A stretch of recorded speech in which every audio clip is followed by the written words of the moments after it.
நிரம்பி மக்கள் கூட மக்களாவே வாழ்ந்து கடவுளோட வார்த்தையை போதிக்கிறவங்க தான் இறைவாக்கினர். ஓ அப்படியா? சரி, உங்ககிட்ட இப்படி சொன்னாரா? உனக்கு புரியாது. நம்ம சில இறைவாக்கினரை பார்த்து பார்க்கலாமே. இறைவாக்கினர் மீகா. மீகா என்ற பெயருக்கு ஆண்டவருக்கு நிகழ் யார் என்று பொருள்.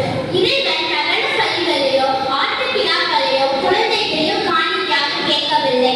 அவர் விரும்புவது நீதியோடு நடந்த அன்பு கூறுதல், கடவுள் முன்னிலையில் தாழ்ச்சியோடுதல் போன்றவையே. தன்னை அறிந்து கொள்வதல்ல, மாறாக தன்னை விரும்புவது கடவுள் விருப்பத்தை நிறைவேற்றுவதாகும்.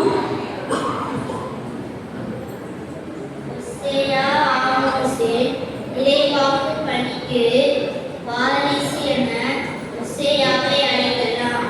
இஸ்ரேல் நாடு அழிவை நோக்கி சென்று கொண்டிருந்த போது இவர் போதித்தார். உண்மை பரிவு, கடவுளை அறியும் அறிவு ஆகிய இம்மூன்றும் இருந்தால்தான் ஒருவர் கடவுளை அன்பு செய்ய முடியும். இம்மூன்றும் இருந்தால்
who served his people well.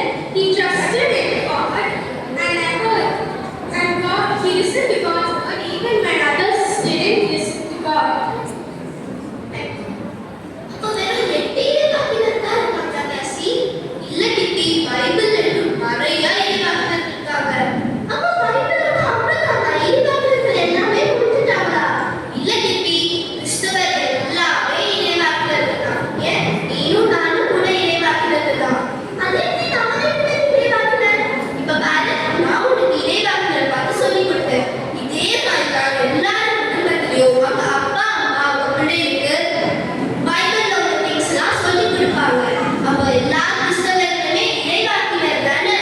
ஆமா பேசி. சரி, உங்க கூட பேசி பேசி எனக்கு பசிக்குது.